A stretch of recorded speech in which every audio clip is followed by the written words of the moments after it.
வந்து கேக்குறத பாரு. அந்த பொம்பளைக்கு அடி வயிறு புகையுது. ஆமா, என்ன பொம்பளை இவ? ஒரு நல்லது கெட்டது கூட போக விட மாட்டேங்கிறா.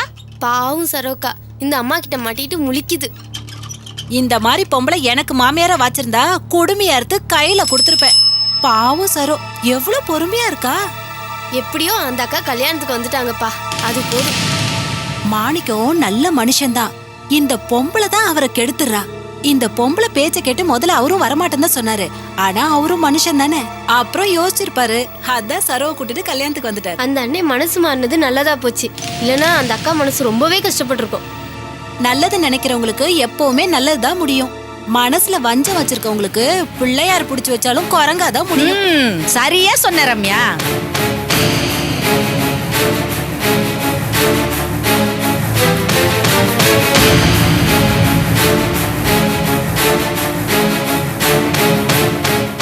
இது சாதாரண விஷயம் இல்ல. 4 பொண்ணுங்களை கரையேத்துறதுன்னா இமயமலையே நவுத்துற மாதிரி. ஒரு பொண்ணுக்கு கல்யாணம் பண்றதுக்குள்ளேயே எனக்கு கண்ணு பிதுங்கி போச்சு. அட, யாருடைய ஒத்துழைப்பு இல்லாம இவரே இவ்வளவு கஷ்டப்பட்டு பண்ணிருக்காருன்னா அது பெரிய விஷயம். ஆமா, யாரோட ஒத்துழைப்பு இல்லன்னு சொல்லாதீங்க. ஆண்டவ ஒத்துழைப்பு இல்லாம நடக்குங்களா? நீங்க சொல்றது 100க்கு 100 உண்மை. நம்மள மாதிரி ஏழைங்களுக்கு அந்த ஆண்டவன் தான் அருள் புரிவாரு. நல்லா சொன்னீங்க. கல்யாணம் பண்ணாலே எதிர்வராத பிரச்சனை எல்லாம் உண்டு. அந்த மாதிரி ஏதும் இல்லாம நடத்தி வச்சானே, அதுக்கே உனக்கு நீங்களாம் தான் நடத்தி வச்சீங்க. உங்களுக்கு எல்லாருக்கும் தான் நன்றி. இந்த சந்தோஷத்தை கொண்டாடத்தான் நாளைக்கு நம்ம குலதெய்வம் கோயிலுக்கு போய் படையல் படைக்கலாம்னு இருக்கிறேன். நல்லது, நல்ல விஷயம் தானே. எப்போ போகணும், யார் யார் போகணும்னு சொல்லுங்க. காலையில போறோங்க. யாராருன்னு கேட்காதீங்க. நீங்க நிச்சயம் உண்டு. இங்க இருக்கிற எல்லாரும் வரீங்க, சரிங்களா? போயிட்டா நாங்க வரக்கூடிய சூழ்நிலையில் இல்ல சம்பந்தி. இது வீட்டை பூட்டிட்டு வந்துட்டோம். கொஞ்சம் வேலையெல்லாம் இருக்கு. என்ன இப்படி சொல்லிட்டீங்க? எல்லாம் சேர்ந்து போனா நல்லா இருக்குன்னு பார்த்தேன். அதான் கோபி விஜயம் வராங்களே. வராங்க. இருந்தாலும் பெரியவங்களும் நீங்களும். நீங்க பெரியவங்க இருக்குமோ. இப்ப நான் கிளம்பட்டுமா? கிளம்பிட்டீங்களா? அம்மா, இவங்க கிளம்பிட்டு இருக்காங்களா? அந்த பலகார சேர்ல எடுத்தாமா? கொண்டா சீக்கிரம் கொண்டா. வாங்கிக்கோமா. இந்தாங்க. ஏண்டா கோபி எங்கடா? வெளியே ஃப்ரெண்ட்ஸோட பேசிட்டு இருக்காப்பா. அம்மா வாங்கிக்கோமா. அப்ப புறப்பட்டுமா? வாங்க, ரொம்ப சந்தோஷம். நல்லது. வரமாமா, வாங்க வாங்க.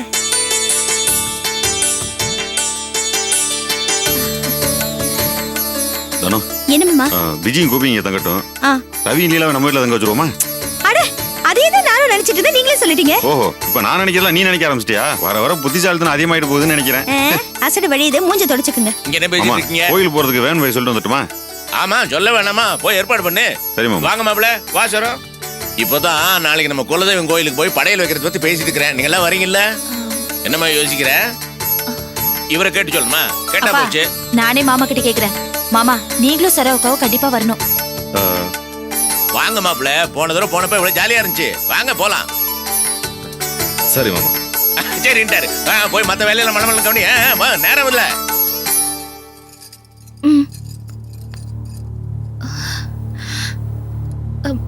என்னங்க நீங்க? அத்தைக்கு தெரியாம கல்யாணத்துக்கு வர வந்திருக்கோம். எனக்கு வயிறெல்லாம் கலங்குது. இப்ப கோயிலுக்கு வர போலான்னு சொல்றீங்க? சரோ, நம்ம எப்போ கல்யாணத்துக்கு கிளம்பணுமோ அப்போ அம்மா கிட்ட திட்டு வாங்குறது நான் போச்சு. இனி ஜான் போனேன்னா முழம் போனேன்னா கோயிலுக்கு போனதுக்கு மட்டும் தனியாக திட்ட போறாங்க. மொத்தமா வாங்கி கட்டிக்கிட்டா போச்சு. என்னங்க இப்படி சொல்றீங்க? ஏதாவது ஒரு இடத்துல நல்ல பேர் வாங்கணும். இங்கே வாங்கிட்டு போலாமே, விடு.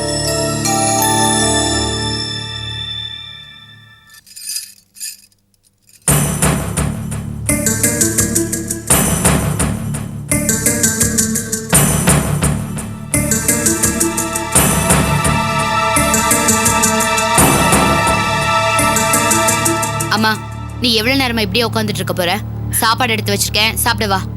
எனக்கு அது ஒண்ணு தாண்டி கேடு. ஏன் புள்ள தலையில தூக்கி வச்சுட்டா. நீயே வாயில விரல வச்சிருந்தாலும் நான் கடிக்க சொன்னாதான் கடிப்பான்னு சொன்னியே. நான் சொன்னேன், நீ கேட்டியா? இந்த மாதிரிலாம் கண்டிஷன் போடாத, அத அவங்க மீறினாங்கன்னா ரொம்ப அசிங்கம்னு சொன்னேன். கேட்டியா? உன் முந்தானியை பிடிச்சிட்டு அண்ணன் ஒரு காலத்துல அலைஞ்சிருக்கலாம். ஆனா இப்ப அது மாதிரி கிடையாது. அவர் பிடிக்கிறதுக்கு தான் வேற ஒரு முந்தானி வந்திருக்குல்ல. இதுக்கு செல்வனா எவ்வளவோ பரவாயில்ல. நமக்கு பிடிக்காத காரியம்னா கூட நம்ம கிட்ட நேரடியா சொல்லுது. ஆனா மாணிக்கண்ண இங்க ஒரு மாதிரி பேசிட்டு அங்க நல்ல புள்ள மாதிரி ரெட்ட வேஷம் போடுது.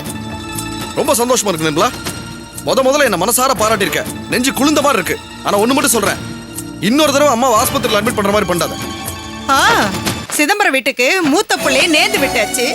பெத்த புள்ளையே என்ன மதிக்காம போயிட்டான். நான் கேவலப்பட்டு போயிட்டேன்டா, கேவலப்பட்டு போயிட்டேன். இவனு என்ன மதிக்கிறது இல்ல, இவனோட அவனு என்ன மதிக்காம போயிட்டான்.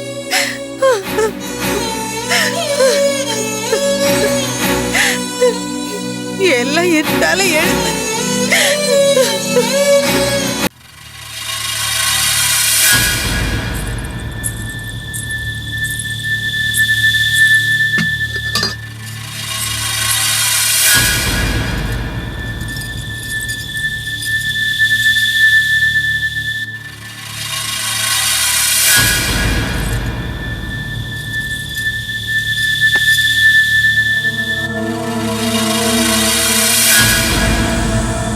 லீலா, என்னங்க? கல்யாணத்துக்கு அவர் வந்திருந்தார் போல. யாரு? அதான் அவரு, உங்க மாணிக்க மாமா தம்பி. ஆமா. அவரு உங்க வீட்டோட ஏதாவது சண்டை போட்டாரா? இல்லையே, ஏன் கேக்குறீங்க? அவருக்கு உங்க கூட ஏதாவது பிரச்சனையா? இல்லைங்க, ஏன் கேக்குறீங்க? இல்ல, நீங்க ரெண்டு பேரும் ஒருத்தர் ஒருத்தர் பார்த்துக்கிட்டீங்க, ஆனா பேசிக்கலையே. அது நான் ஏதாவது வேலையா இருந்திருப்பேன், இல்ல அவரை கவனிக்காம போயிருந்திருப்பேன்.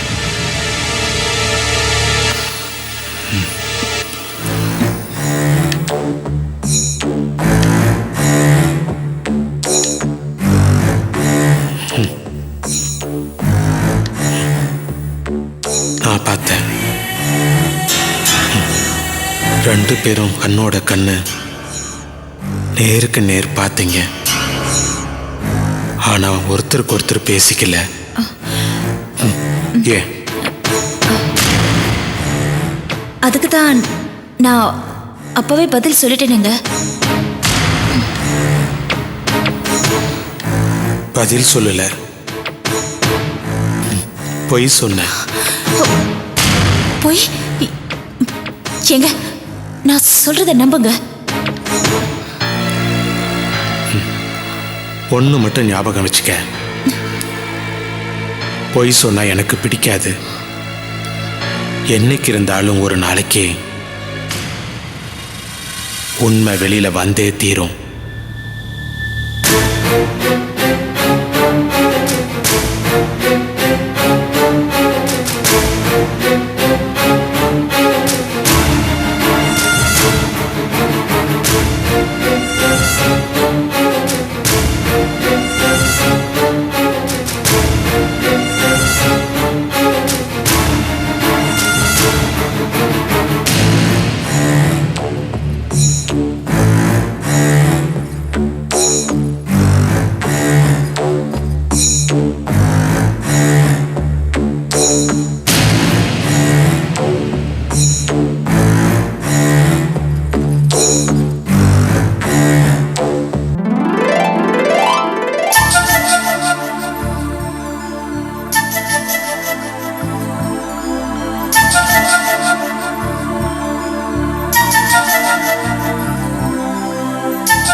நான் உங்ககிட்ட நிறைய பேசணும்னு நினைச்சிட்டு இருந்தேன், ஆனா நீ நேர்ல வந்து உட்கார்ந்த உடனே பேச்சே வரல.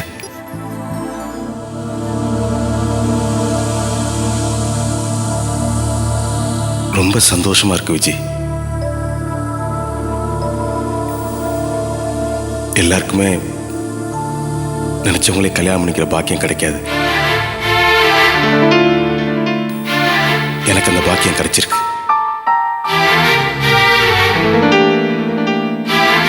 நீ எப்பவுமே என்னை பார்த்தா ஒரே மாதிரி ரியாக்ட் பண்றியா? இப்ப நீ சந்தோஷத்துல பாக்குறியா, இல்ல வெக்கப்பட்டு பாக்குறியா, இல்ல பழைய மாதிரி பாக்குறியான்னு எனக்கு புரியவே இல்லை. நேத்துதான் என் வாழ்க்கையிலே மறக்க முடியாத நாள். நீ என்னை பார்த்து முத சிரிச்ச. நான் கூட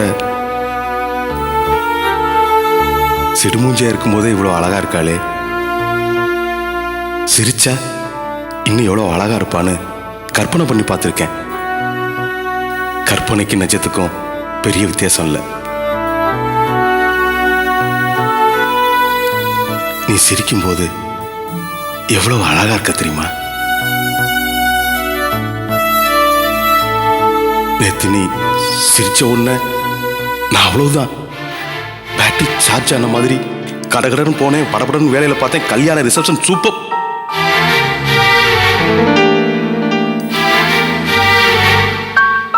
பேசவே வரலன்னு சொல்லிட்டு தொணத்தொன்னு பேசிட்டே இருக்கேன்ல.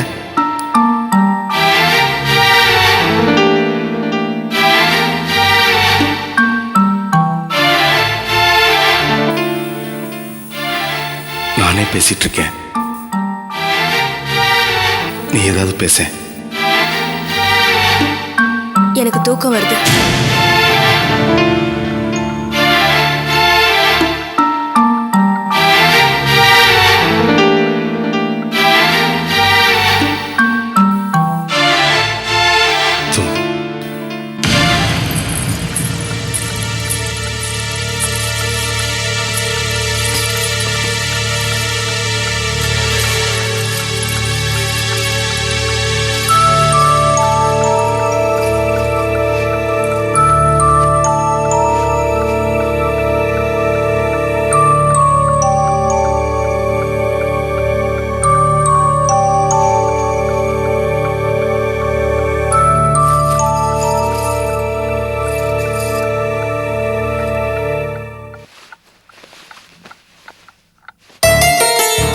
என்ன?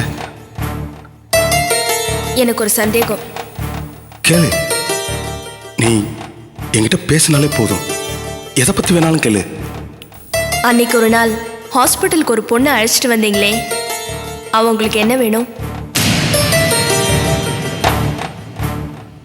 அது கார்மெண்ட்ஸ்ல என் கூட ஒர்க் பண்ணுது. அவளுக்கு அபார்ஷன் பண்ண தானே கூட்டிட்டு வந்தீங்க?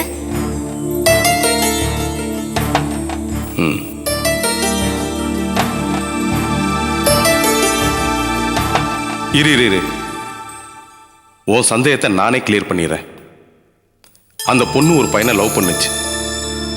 அவன் இவளை ஏமாத்தி விட்டு போயிட்டான். சும்மா விட்டு போல, வயிற்றுல ஒரு குழந்தையும் கொடுத்துட்டு போயிட்டான். வயிற்றுல குழந்தைய வச்சுட்டு அந்த பொண்ணு அதான் ஜஸ்ட் ஒரு ஹெல்ப் பண்ண. இது ஹெல்ப்பா? பின்ன கல்யாணமாகாத ஒரு பொண்ணு வயிற்றுல புள்ளைய சுமந்துக்கிட்டு பெத்தவங்க வீட்டில் இருக்க முடியும்? அவளை கெடுத்தவனை பிடிச்சி மிரட்டி அவனுக்கே கல்யாணம் பண்ணி வச்சிருந்தா அது ஹெல்ப். கருவை கலைக்கிறது பேரு ஹெல்ப் கிடையாது. அந்த அயோக்கியனை நீங்க தப்பிக்க வச்சிருக்கீங்க. விஜி, அவன் ஊர்லயே இல்ல. அவன் ஊரை விட்டு ஓடி போயிட்டான். எங்க இருக்கான்னு தெரியல. வயிற்றுல குழந்தைய வச்சுட்டு அந்த பொண்ணு இந்த சூழ்நிலையில இதான் ஒரே வழி. அபார்ஷன் பண்ண கூட்டிட்டு போறதுக்கு உங்களை விட்டு அந்த பொண்ணுக்கு வேற ஆள் இல்லையா? விஜி, இதை கேள்விப்பட்ட அத்தனை பேரும் பிரச்சனை பெருசாகுமோன்னு பயந்து எல்லாருமே ஒதுங்கிட்டாங்க. நீங்க எதுக்காக ஒதுங்கல? என்ன விஜி, எல்லாருமே ஒதுங்கிட்டாங்கன்னா பாவம்ல அந்த பொண்ணு. கல்யாணமாகாத பொண்ணு வயிற்றுல சுமந்துட்டு இருந்தா அது ஃபியூச்சர் என்ன ஆகும்? ஒரு மனிதாபிமான அடிப்படையில் தான் அந்த பொண்ணுக்கு நான் ஹெல்ப்பே பண்ணேன். உங்களுக்கு மட்டும் ஏன் அந்த பொண்ணு மேல அவ்வளோ அக்கறை? என்ன விஜி, ஃபர்ஸ்ட் நைட்ல பேசுற பேச்சா இதெல்லாம்? ஏதோ குறுக்கு விசாரணை பண்ற மாதிரி கேள்வி மேல கேள்வியா கேட்டுட்டு இருக்க. நம்ம வேற ஏதாவது சந்தோஷமா பேசலாமே. நீங்க சொல்றது எதுவுமே நம்புற மாதிரி இல்ல.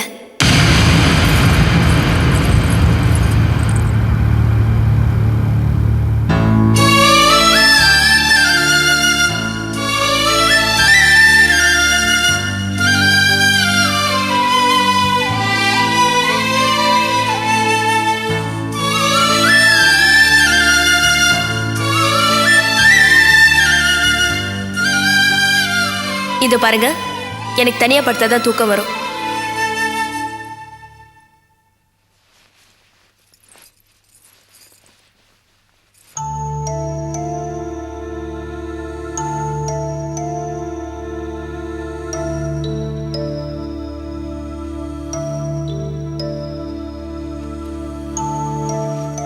இந்தாங்க